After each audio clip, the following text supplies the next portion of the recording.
राजकीय महाविद्यालय मावली के YouTube चैनल पर आप सभी विद्यार्थियों का स्वागत है। इस वीडियो में हम इतिहास विषय के संबंध में चर्चा करने वाले हैं। इतिहास शब्द सुनते ही सबसे पहला सवाल जो हमारे जहन में उभरता है वो यह है कि इतिहास क्या है और हमें इस विषय को पढ़ने की ज़रूरत क्यों है। यदि इस सवाल का जवाब बहुत ही सरल शब्दों में दिया जाए तो इतिहास मनुष्य द्वारा अपने आप को एक पहचान दिलाने की प्रक्रिया है। इतिहास मनुष्य द्वारा अपनी जड़ों तक पहुंचने की प्रक्रिया है। यही वजह है कि मनुष्य इतिहास में, अपने अतीत में, अपने भूतकाल में दिलचस्पी लेता है। तो हम अगर जड़ों तक पहुंचने की बात करें तो इतिहास के किसी भी पाठ्यक्रम की शुरुआत इसके आरंभिक बिंदु से होनी चाहिए और मानव के इतिहास का आरंभिक बिंदु वह सभ्यता या वह संस्कृति है जहाँ से शुरुआत हुई है, यानी कि पाषाण युगीन संस्कृतियाँ। पाषाण युगीन संस्कृतियाँ वह आरंभिक बिंदु हैं जहाँ से मनुष्य ने विकास के पथ पर आगे कदम बढ़ाए हैं। विभिन्न क्षेत्रों में वह विकास के पथ पर अग्रसर हुआ है। यही वजह है कि इतिहास के किसी भी पाठ्यक्रम की शुरुआत पाषाण युगीन संस्कृतियों के अध्ययन के साथ होती है। और आप सभी क्योंकि बीए प्रथम वर्ष के छात्र हैं, अतः आपके प्रथम प्रश्न पत्र के प्रथम यूनिट की शुरुआत भी पाषाण युगीन संस्कृति के अध्ययन के साथ ही हो रही है। इस वीडियो में हम पाषाण युगीन संस्कृतियों को समझने के लिए जो प्रारंभिक जानकारी आवश्यक है उसके बारे में चर्चा करने वाले हैं। सबसे पहली बात जिसके बारे में हम चर्चा करने वाले हैं वह है हिस्ट्री के डिवीज़न के बारे में, इतिहास के विभाजन के बारे में। इतिहास को 3 अलग अलग कालों में विभाजित करके देखा जा सकता है। किस आधार पर? उन कालों के संबंध में जो सोर्सेस, जो स्रोत हमें उपलब्ध है उनके आधार पर। जो सबसे पहला काल माना गया है वह है प्री हिस्टोरिक एज, यानी कि प्राग ऐतिहासिक काल। इसके नाम से ही स्पष्ट है, प्राग प्लस ऐतिहासिक, यानी कि इतिहास से पूर्व का काल। यह वह काल है जब हमें इसकी जानकारी के स्रोतों के रूप में किसी भी प्रकार के रिटन मटेरियल यानी कि लिखित संसाधन उपलब्ध नहीं होते हैं। इस काल की जानकारी हेतु हमें आर्कियोलॉजिकल एविडेंसेस यानी कि पुरातात्विक संसाधनों पर ही निर्भर रहना होता है। इस कैटेगरी में मुख्यतया पाषाण काल यानी कि स्टोन एज को रखा जाता है। जो सेकेंड डिवीजन है वो कहा गया है प्रोटो हिस्टोरिक एज, यानी कि आद्य ऐतिहासिक काल। यह प्राग ऐतिहासिक काल और ऐतिहासिक काल दोनों के बीच में एक कड़ी के रूप में देखा जा सकता है। यह वह काल है जब हमारे पास आर्कियोलॉजिकल एविडेंसेस और रिटन मटेरियल दोनों अवेलेबल हैं, लेकिन दोनों पूर्ण रूप से अवेलेबल नहीं है। जैसा कि हड़प्पा काल। हड़प्पा काल के संबंध में हमारे पास आर्कियोलॉजिकल एविडेंसेस प्रचुर मात्रा में है और रिटन मटेरियल भी हमें हड़प्पन लिपि के रूप में उपलब्ध होता है, लेकिन हम अभी तक इस लिपि को पढ़ने की क्षमताओं का विकास नहीं कर पाए हैं। हड़प्पन लिपि का अभी तक पूर्ण तरीके से उद्वाचन संभव नहीं हो पाया है, तो इसलिए हम अभी तक हड़प्पन काल को समझने के लिए सिर्फ आर्कियोलॉजिकल एविडेंसेस पर ही निर्भर करते हैं।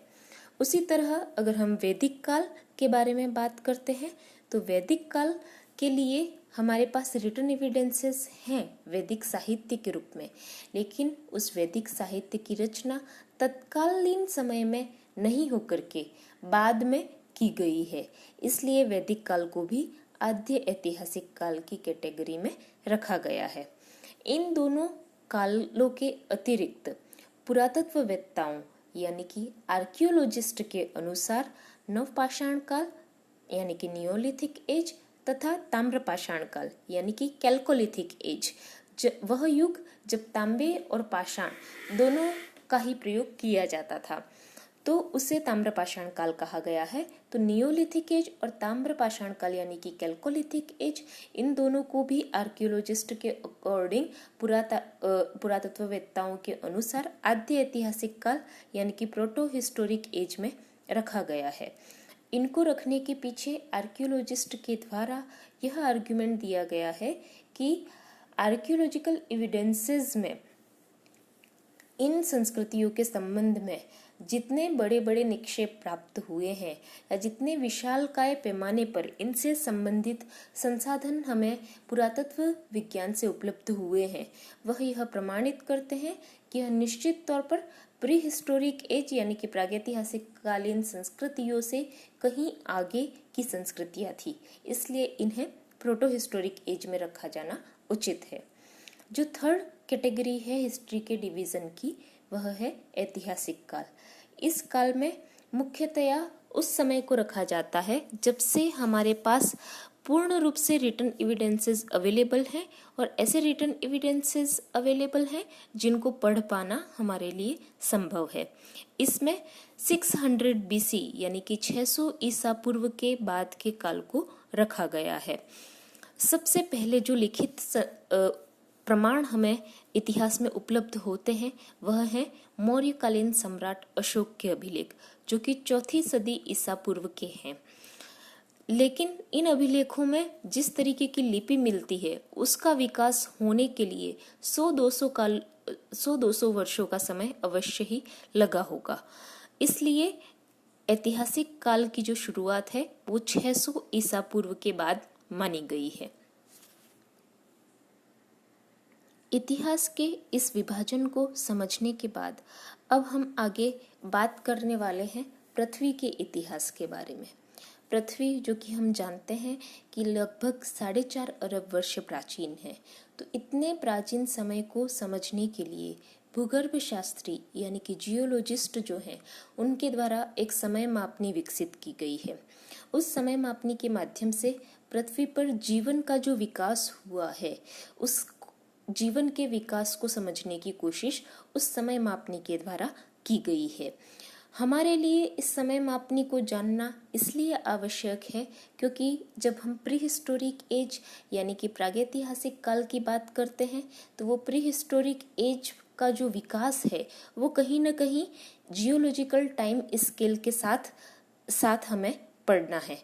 जियोलॉजिकल टाइम स्केल के लास्ट फेजेस में आकर के प्री हिस्टोरिक कल्चर्स जो है वो डेवलप होने लगती हैं, इसलिए हम इस जियोलॉजिकल टाइम स्केल की यहाँ पर बात कर रहे हैं।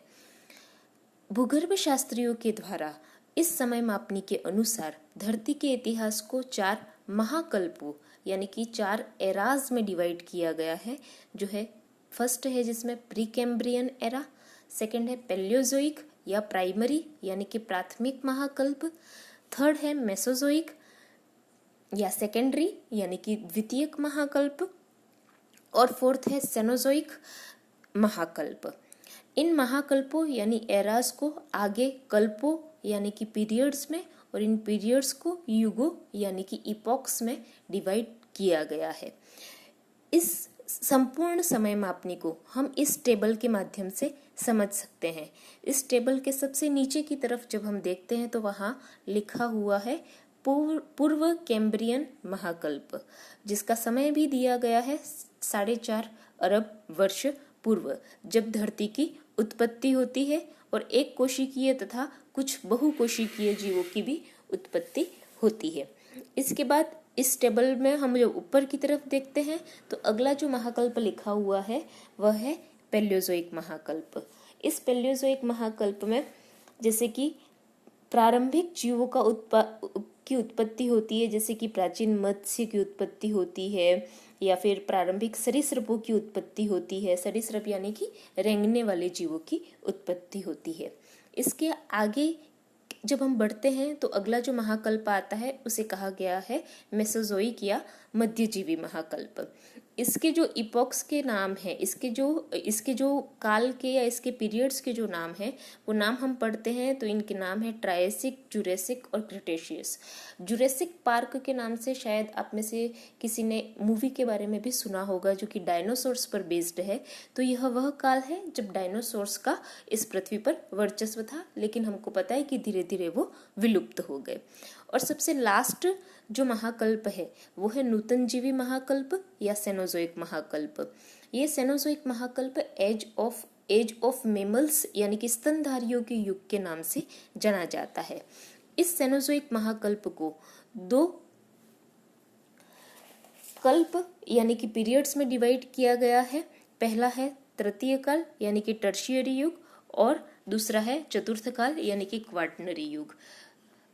तृतीय काल जो है वो हमारे लिए इतना इम्पोर्टेंट नहीं है, लेकिन चतुर्थ काल जो है, क्वाटरनरी एज जो है, इसमें आकर के मनुष्य की उत्पत्ति जो है वो बहुत अच्छे तरीके से मनुष्य की विभिन्न प्रजातियों की उत्पत्ति होने लगी है।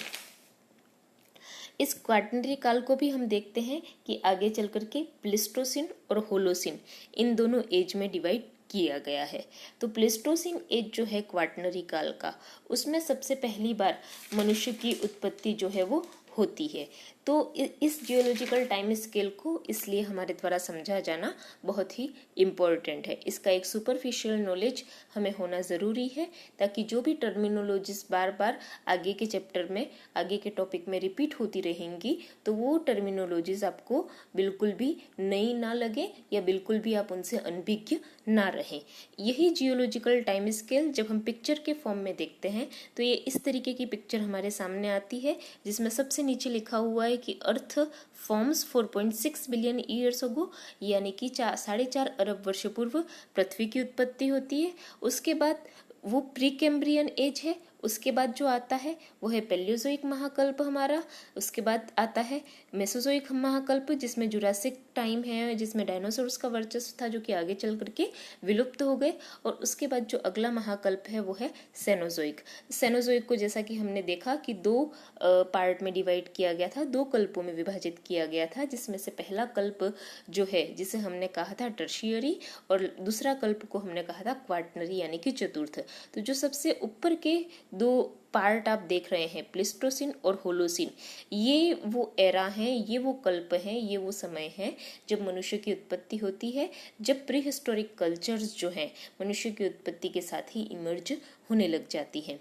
तो इसलिए हम इसको पिक्चर के फॉर्म में भी देख पा रहे हैं। ये जियोलॉजिकल टाइम स्केल, जिसकी कुछ टर्मिनोलॉजीज को भी हमने समझने की कोशिश की है और यह समझने की कोशिश की है कि किस तरीके से धरती पर जीवन का उद्भव हुआ है। इसी आधार पर हम आगे चल करके प्री हिस्टोरिक कल्चर्स यानी कि प्रागैतिहासिक पाषाण संस्कृतियों के बारे में अध्ययन करने वाले हैं। आज की वीडियो में इतना ही। धन्यवाद।